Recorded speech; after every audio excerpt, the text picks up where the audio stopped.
안녕하십니까. 이제 3주차로 들어가게 됩니다. 3주차에는 선한 사마리아인의 비유를 통하여서 우리 공부해 보도록 하겠습니다.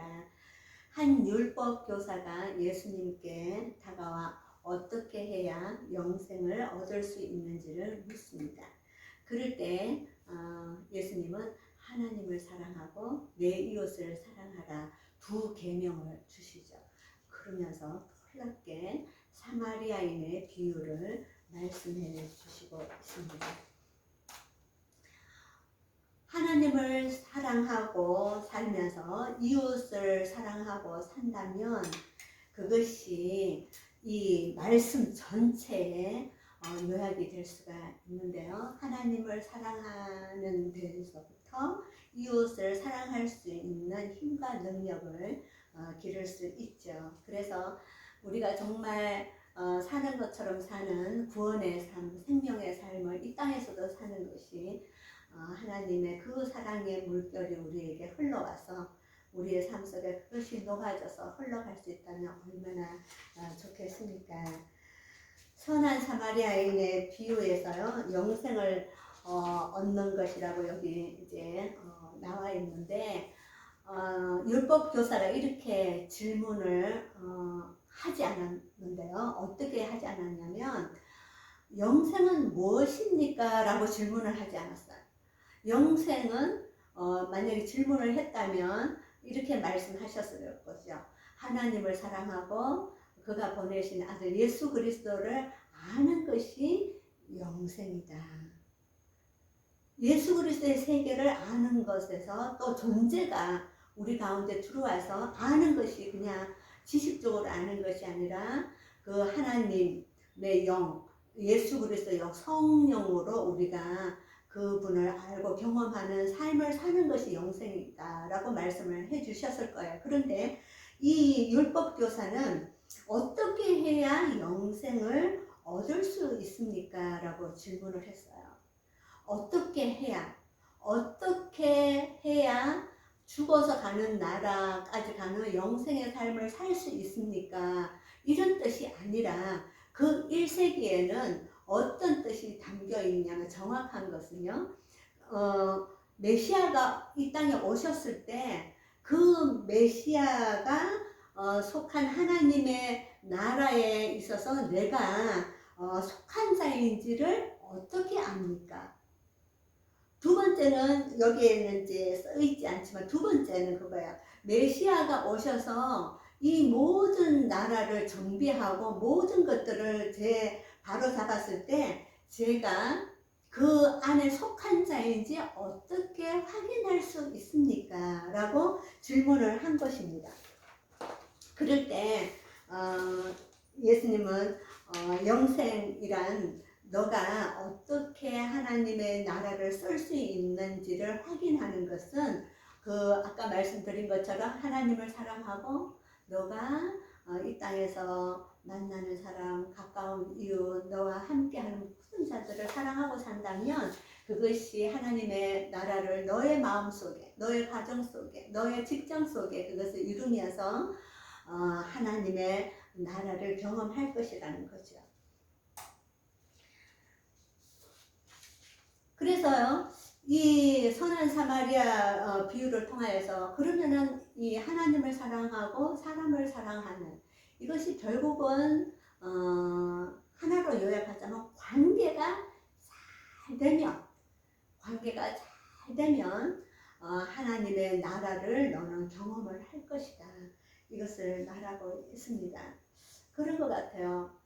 우리가 살아갈 때 관계가 틀어지면 특별히 이제 뭐 남편과의 관계, 자녀와의 관계, 직장에서의 관계 다 관계로 엮어져 있잖아요.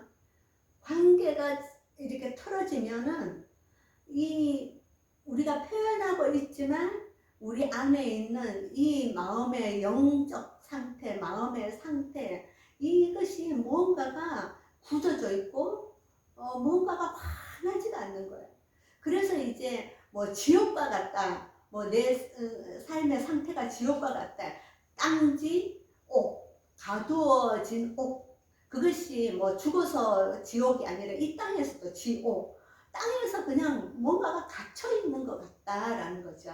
그래서 관계가 풀리고 관계가 열어지면 생동감이 나지 않습니까? 사는 것처럼 살지 않습니까?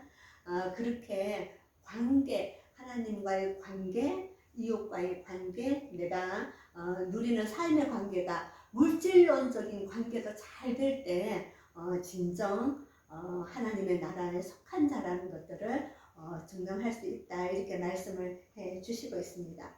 두 번째는 이웃을 사랑하라는 것은 긍휼을 베풀라는 것입니다. 자, 그럴 때 이제 율법교사가 내 이웃이 누구입니까? 라고 해요. 그런데 이제 이것은 이제 이웃 사랑을 긍휼을 베풀 사람을 한계를 짓는 거죠. 그런데 예수님이 율법 교사에게 사마리아인의 이야기를 지금 하고 있지 않습니까? 그걸 참 놀랍습니다. 왜냐면은 유대인들은 사마리아인들과 상종하지 않았어요. 왜냐하면 피가 섞여 있기 때문에 상종하지 않았고, 사마리아인들도 유대인이 어떤 일이 있더라도 돕거나 관심을 갖지 않았어요. 그런데 사마리아인이 강도 만난 이웃을 대비를 해서 말씀을 해 주셨다는 것은 그냥 사랑하는 범주의 대상이 너가 생각하는 것처럼 골라서 하는 것이라 범주가 다 넓혀져 있다는 거죠. 그래서 지금 현대로 말하면 우리에게 이슬람인, 불교인, 아니면은 또 정말 악을 저질러서 그 사람은 구제불능한 사람이라고 하는지라도 그 사람에게도 선한 이웃의 그 사랑을, 긍휼을 베풀라는 그 뜻이 있죠. 이것은 왜냐면은 하나님의 긍휼의 사랑은 대상이 아니라 그 인간 존재 자체가 귀하기 때문에, 그 생명의 존엄성이 있기 때문에 어떤 것을 차지하고라도 그 긍휼의 사랑을 베풀고 살 때 너가 하나님의 사랑이 무엇인지를 그것을 경험할 것이라는 거죠. 사랑을 베풀어야 될 대상이 아니라 사랑을 베풀 수 있는 주체라는 것들을 여기서 말씀해 주고 있습니다. 저도 부모님을 모시다가 저희 친정어머니가 먼저 이렇게 소찬하시고, 제가 친정 아버지, 헐 아버지를 지금 저희 가정에 모시고 있습니다. 그런데 이제 부모님이 우리에게 참 많은 사랑도 주셨고, 참 부모님의 은혜는 이루 말할 수가 없죠. 그렇지만 어떨 때는 또 그것이 또 연약한 면도 또 보일 수도 있고, 또 상처도 주시고 그러죠. 그리고 이렇게 모시다 보면은 어떨 때는 마음이 어렵고, 맞추기가 세대 간의 또 이 차이점으로 인해서 또 있죠. 그럴 때마다 내가 만약에 내 부모이기 때문에 잘 모시고 효도해야 된다는 생각을 아마 가졌다면 사실은 굉장히 힘이 들었을 것입니다. 그러나 그것이 아니라 하나님의 존귀한 그 생명의 존귀성이 있기 때문에, 그 존귀한 자이기 때문에 내가 그 존귀한 자를 모실 수 있도록 하나님께서 그 역할을 주셨다면 그것을 하는 것이라고 생각을 할 때마다 참 마음이 새로워지는 것 같아요. 사람에 대해서 뭔가가, 어떤 사람은 조금 성숙한 면도 있고 어떤 사람은 미숙한 면도 있고 그렇지 않습니까?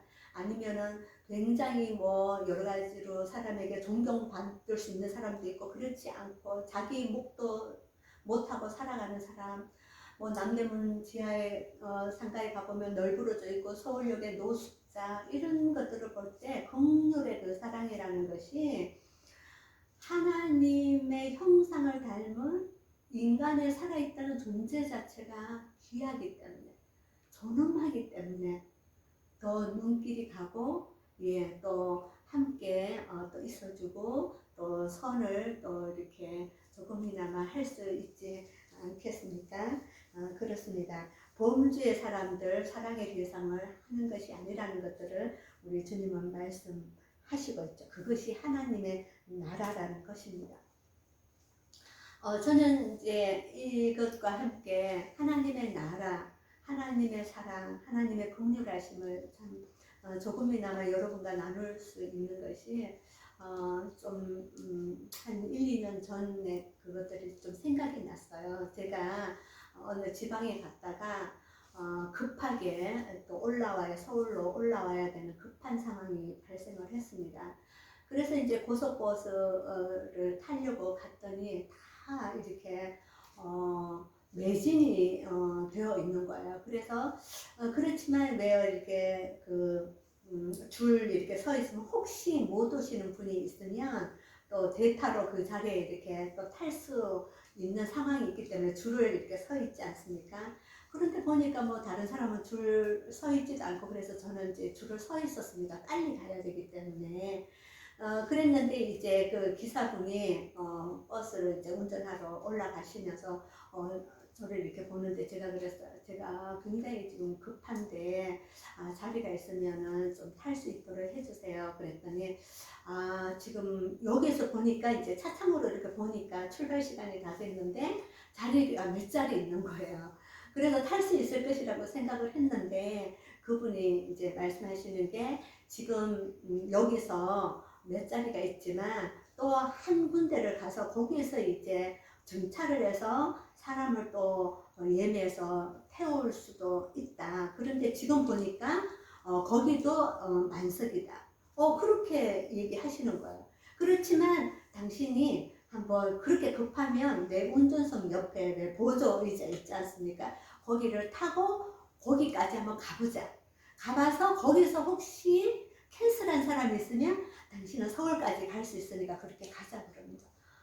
그때 제가 얼마나 마음이 좋은지요. 그러면서 또 한편으로 누군가가 늦어가지고 안 탔으면 좋겠다 그런 마음도 이제 있고요. 그러면 저는 이제 서울로 갈 수 있지 않습니까? 그런데 도착하니까 모든 사람이 다 탄 거예요. 그래서 저는 이제 내려야 되는 상황이 있지 않습니까? 그런데 그분이 또 이렇게 말씀하시는 거예요. 잠깐만요, 아줌마. 여기 앉아 계시면 휴게소에 가면 휴게소에서 이렇게 정차했을 때 다른 버스가 휴게소에서 서울 가는 빈자리가 있으면 운전사끼리는 뭐가 이렇게 통하는 게 있나 봐요. 전사상으로 있으면 아줌마가 그 차를 타고 갈 수 있습니다. 제가 한번 볼게요. 그러는 거예요. 그러면서 이제 해보더니 그 시간에 조금 한 10분, 20분 기다리면 그 차를 탈 수 있도록 해주겠다는 거예요. 그래서 제가 이제 그 차를 타고 이제 올라갔어요. 근데 얼마나 그 마음이 감사하고 좋은지 올라가면서 그 기사분에게 혹시 결혼을 하셨습니까? 라고 했어요. 그러니까 혹시 몰라서요. 한 50대 후반인데도 했다는 거예요. 그러면서 제 마음에 감동이 있는 거예요. 참 이분이 열심히 사신다. 어떻게 사람의 마음을 이렇게 정말 그냥 모른 척 해도 충분히 될 수 있는데 이렇게 해주실까. 그러면서 이제 사시는 게 어떠세요? 그랬더니 사는 게 힘들죠. 뭐 그러시는 거예요. 그러면서 이제 올라갔죠. 그런데 제 마음속에 너무 이 사람은 어떻게 한 번도 본 적이 없는 나를 내가 지금 급하다고 하니까 어떻게든지 그거를 해결해 주려고 하는 그 사랑의 마음을 가졌을까. 참 좋은 마음을, 선한 마음을 가졌다. 이분 같은 이런 분들이 우리나라에 다 있다면 우리나라가 정말 좋은 나라가 될 거다. 모든 사람이 이렇게 산다면 하나님 나라가 되지 않을까 하는 일이지만 그런 생각이 들면서 갑자기 이분에게 무엇인가 드리고 싶은 거예요. 그래서 뭐 드릴 수 있는 게 별로 없는데 갑자기 생각이 난 거예요. 제 가방에 제가 이제 진주 목걸이를 하고 그 전날 내려갔었는데 진주 목걸이가 가방에 있는 게 생각이 났어요. 그리고 케이스도 있는 것도 담을 수 있는 케이스를 같이 있는 게 생각이 났어요. 그러면 참 이분에게 선물을 주고 싶은데 이분에게 남자분이니까 내가 뭐 그죠 또 그러고 그러면 이분의 그 와이프 그분에게 이분이 정말 좋은 분이라는 것을 이 와이프에게 전하고 싶은 거예요. 그래서 그러면 내가 휴게소에서 내려서 이렇게 이제 이분하고 헤어질 때 이거를 선물로 이렇게 드려야 되겠다 생각을 이제 하고 이렇게 좀 챙겨놨죠. 그래서 이제 휴게소에서 이제 내려서 그분이 오렌지를 해줘서 이제 1, 20분 후에는 차가 오니까 그걸 타세요. 이제는 저희는 이제 쉬었으니까 가겠습니다 하고 차를 이렇게 올라탈 때 제가 내렸다가 이분에게 이야기를 했죠. 선물을 이렇게 드리면서 이거는 참 작은 것입니다. 그렇지만 저에게는 너무 소중한 것입니다. 그런데 이것을 드리는 것은 우리 사모님에게 참 제가 좋은 기사분을 만나서 이렇게 마음을 써주는 이분을 만나서 너무 감사하고 감격해서 드리는 겁니다. 사모님에게 드리세요. 그런데 이 그 진주 목걸이는요, 그냥 뭐 흠해서 못 쓰는 게 아니라 제가 너무 아끼는 겁니다. 혹시 모르잖아요. 또 뭐 그들의 어떤 뭐 것인지 또 모르니까 그렇게 해서 드렸어요. 그러면서 제가 뭐 어떤 목사고 뭐 제가 어떤 사람이고 이런 얘기는 하지 않았어요. 하지 않고 너무 감사하다고 참 하나님의 사랑이 참 좋은 것 같아요. 이렇게만 하고 이제 헤어졌어요. 제가 이제 이 그 얘를 드린 것은 그래서 이제 제 마음이 너무 좋은 거예요. 좋고 그렇게 살아가는 것이 누군가가 대상과 상관없이 어떻게 보면 저는 그분이 저에게 정말 베풀었기 때문에 이렇게 했지만 베풀지 않을지라도 어떤 사람이 급박한 절체절명의 순간에 그 어려운 생명을 그냥 이렇게 이룰 수 있는 상황 속에서도 함께 있어주고 마지막까지 선한 사마리아인처럼 이렇게 해준다면 그분이 하나님의 나라를 경험하는 것이고 우리의 삶 속에 그렇게 살 때 하나님께서 너는 하나님 나라를 쓴 사람이야. 너의 마음에는 하나님의 나라가 있는 것이야 라고 말씀을 해 주시리라고 봅니다. 네, 세 번째는요. 예수님께 받은 긍휼을 다른 사람에게도 베풀어야 됩니다.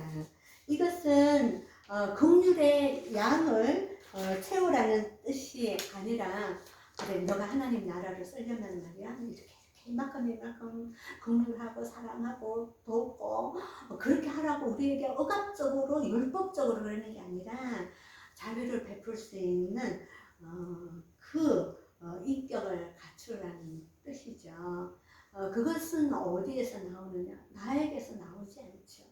나에게서 나오는 거는 그냥 우리는 나 중심적으로 내가 필요한 것에 먼저 더 관심 있는데 생명의 존중, 사람을 사랑하는 것 이런 것들은 예수님의 그 십자가의 그 은혜와 능력이 우리 가슴 속에 타고 흐를 때 그 삶에서 자유롭게 뭐 해야지가 아니라 되어지지 않을까라고 봅니다.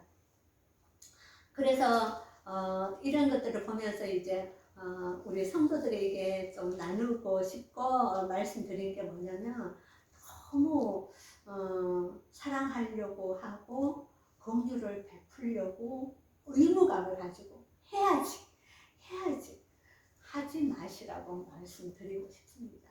물론 의지가 중요하지만 그것보다도 먼저 해야지 한다고 되는 게 아니더라고요. 막상 그런 마음이 있는데 막상 그거를 하려면 나를 포기해야 되고 나에게 있는 것을 내어줘야 되는데 그게 되지 않아요. 그러면 이제 이렇게 말씀을 드리고 싶습니다. 성령께서 주시는 만큼 사랑하십시오.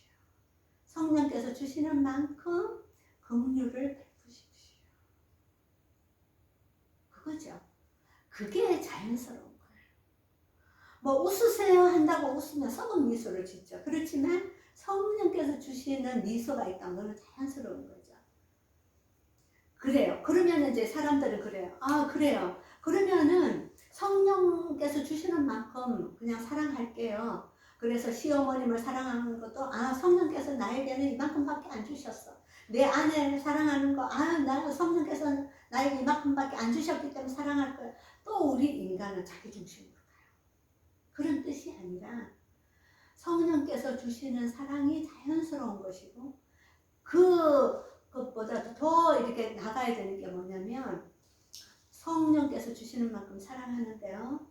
저에게 성령께서 주시는 이 사랑의 폭이 넓어지게 하여 주십시오. 극률한 하나님의 사랑을 베풀 수 있는 그 폭이 넓어지게 하십시오. 해주십시오. 지금은 요만큼밖에 못하지만 하나님 저는 그렇게 살고 싶습니다. 그것이 인격을 갖추는 것이고 그것이 자연스럽게 사는 것이죠. 도움이 필요한 자에게 자비를 베풀면서 이웃을 사랑하라는 건데요. 저는 얼마 전에 그 TV를 청취를 이렇게 아니 TV가 아니라 라디오를 청취를 이제 하고 운전하다가 가다가 들은 이야기를 좀 나누고 마무리를 지으려고 합니다. 제가 이제 어떤 여자분이 사연을 그 라디오에다가 이렇게 편지를 썼던 거예요. 근데 그게 뭐냐면 자기가 너무 삶이 어려웠다는 거예요. 경제적인 삶도 어렵고 그런데 자식은 말도 안 듣고 공부도 못하고 그러면서 자기는 식당 일을 해가면서 열심히 살았다는 거예요. 그런데 이제 이 남편은 그렇게 열심히 산 자기를 무엇이 불만인지는 몰라도 이 남자가 다른 여자가 생긴 거예요. 남편. 그러니까 이 여자가 나는 정말 살고 싶지가 않았다는 거죠. 그래서 이렇게 살아서는 뭐할까. 남편도 그냥 마음이 떠나고 가정은 풍지박산이 되고 아이들을 바라보니 아이들도 내가 무엇을 잘못했는지 몰라도 아이들도 제대로 뭐 이렇게 말썽을 부리고 내 삶이 10년 20년 지나도 그냥 고맨꼴이다. 그래서 정말 죽고 싶었대요. 그래서 죽고 싶어서 자기 친구에게 이를 얘기를 한 거예요. 전화를. 이만저만해서 내가 정말 살고 싶지 않다. 그랬더니 이 친구가 만나자고 그러더래요. 그래서 이제 커피숍에 가서 친구를 마지막으로 이제 만난 거죠. 그러면서 이 친구가 하는 이야기가 내가 하얀 봉투를 이렇게 보여주면서 내가 편지를 썼다. 너의 이야기를 듣고 내가 밤새도록 너무 가슴이 아팠다. 그래서 내가 글을 썼으니까 너 집에 가서 이 글을 한번 펼쳐봐. 그러더래요. 그래요. 그래서 이제 그거를 들고 집에 와서 이제 이거를 열어보는 순간 그 안에 편지가 아니라 수표 10만 원짜리 10장이 들어있더래요. 그러니까 100만 원인 거죠. 100만 원하고 포스트 거기다가 이렇게 적어져 있더래요. 누구누구야. 너무 너가 힘들지. 그런데 내가 이 돈을 이렇게 주는 거 이걸 가지고 너 아무 생각하지 말고 너 너무 열심히 살았어.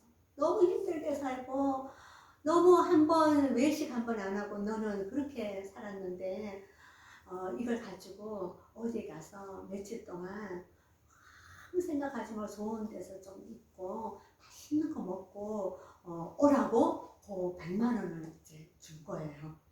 그런데 이 친구가 이제 사연을 이렇게 얘기할 때 그 친구가 어떤 친구냐면 그 가사도움 있죠. 파출부. 그 가사도 파출부를 하는 친구예요. 근데 이 친구도 삶이 그냥 그 보증금 얼마에 월세로 이렇게 근근히 살아가는 친구예요. 열심히 살죠. 뭐 동료죠. 같은 마음을 가지고 있는 거죠. 그리고 자기도 힘든데 그렇게 이제 어떻게 알뜰살뜰해서 전세라도 하나 마련하려고 그렇게 해 놓은 그 돈을, 사실은 그거가 100만 원이지만 이 친구에게는 몇 천만 원, 몇 억과 같은 거였을 거예요. 그거를 이 친구에게 주면서 그렇게 했을 때 이 친구가 그런 마음이 들었대요. 글쎄 그걸 가지고 거기에 가서 뭐 좋은 데서 지내고 맛있는 걸 먹었는지 그거는 모르겠지만 참 따뜻하다. 참 위로가 참 많이 됐어요.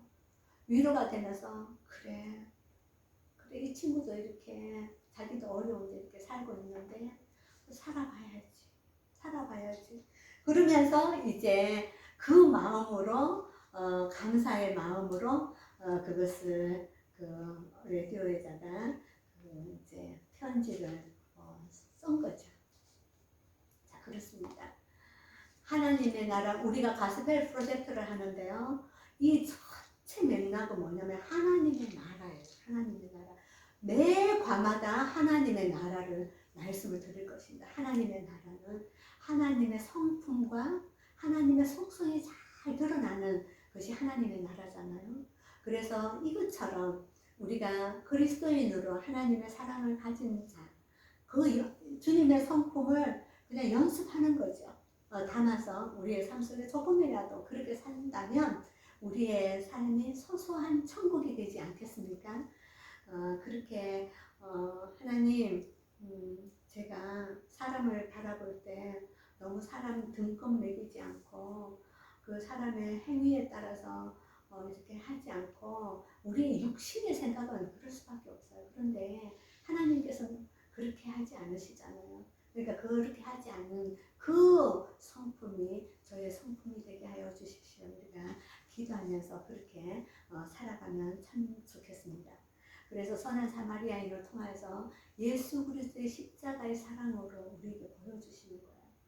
정말 우리가 무지몽매한 백성이었지 않습니까? 그런데도 끝까지 사랑하면서 대상에 상관없이 전 인류를 위해서 십자가의 그 사랑을 보여주신 하나님의 선함을 우리가 닮아가는 한 주가 되기를 축복합니다. 제가 기도하고 마치겠습니다. 주님, 오늘 주님을 통하여서 우리에게 사랑의 그 폭이 어떤 것인지를 말씀하여 주셔서 감사합니다. 주님, 우리가 살아가면서 어떤 내 관점, 내 시선, 내 잣대로 사람을 평가하고 사람을 상대하고 그 사람의 긍휼을 베풀어야 될 사람에게 이렇게 저렇게 그러니까 저렇게밖에 못 살지 그렇게 마음을 먹고 그렇게 우리가 대하는 것이 아니라 하나님 살아있다는 존재 자체가 귀하기 때문에 그 존재 자체의 생명을 위해서 함께 나누고 사랑을 베풀면서 사랑을 느끼면서 그렇게 하나님 나라를 써가는 저희들이 되게 하여 주시옵소서. 예수 그리스도의 이름으로 기도했습니다. 네, 제가 이제 한 주간 선한 사마리아인을 통하여서 이렇게 강의를 했는데요. 이걸 가지고 우리가 이제 삶에 적용을 하는 그 생활 미션이라고 그렇게 해서 말씀을 좀 드리겠습니다. 한 주간 생활 미션인데요.